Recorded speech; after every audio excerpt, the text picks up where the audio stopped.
My name is Dr. Maurice Collins. I'm a consultant head and neck surgeon, and since 2003 I've been practicing hair transplant surgery exclusively.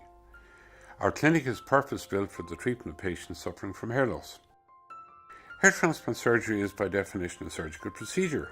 I'm a surgeon, and if I was going to have an operation such as a hernia or my gallbladder removed, I want a properly qualified surgeon to do it. Hair transplantation is no different. Our team consists of dermatologists, plastic surgeons, a general surgeon, qualified nurses, very experienced technicians, and a very, very dedicated support team. Collectively, we are the most highly skilled team of hair transplant specialists anywhere in the world.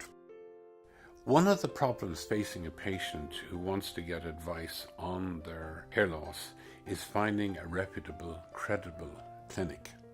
It was very important to me to have the clinic accredited by Joint Commission International. This is recognised as the gold standard in healthcare globally, and we are the only hair loss clinic in the world with this accreditation. Patients suffering from hair loss no longer have to deal with commercial clinics located in the back streets and basements of Dublin, London and New York.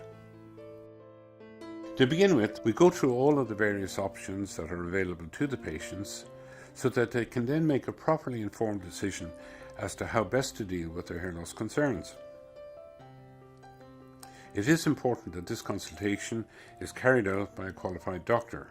Salespeople should never be involved in discussing a surgical procedure. In the last 15 years, hair transplantation has moved on in leaps and bounds.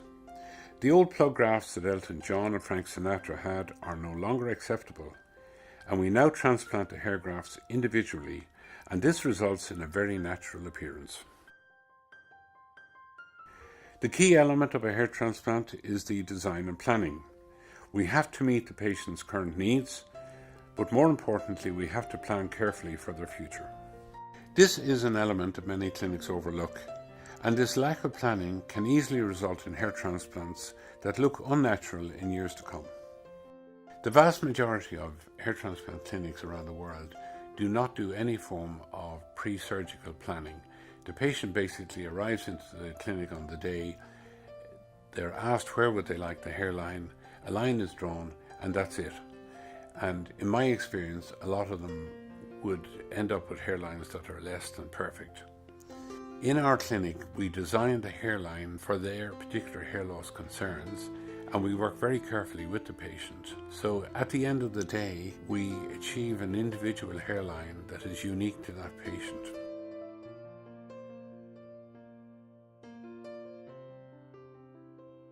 When I meet patients afterwards, the comments I hear are, my self-esteem is much better. I'm feeling more confident. I have a sense of contentment. I no longer think about my hair. I've practiced surgery now for 40 years. And I've done many disciplines, but what really caught me by surprise was hair transplantation. Obviously, technically, you have to do a really good transplant to make it look natural, as if nature left it there. But the change in the patient's personality, their self-esteem, their self-confidence, they constantly remind me of contentment, peace of mind. And to me, the biggest compliment our team can get here is, I never think about my hair anymore. I find that we truly do change people's lives for the better. So what do you think? I think it's actually amazing.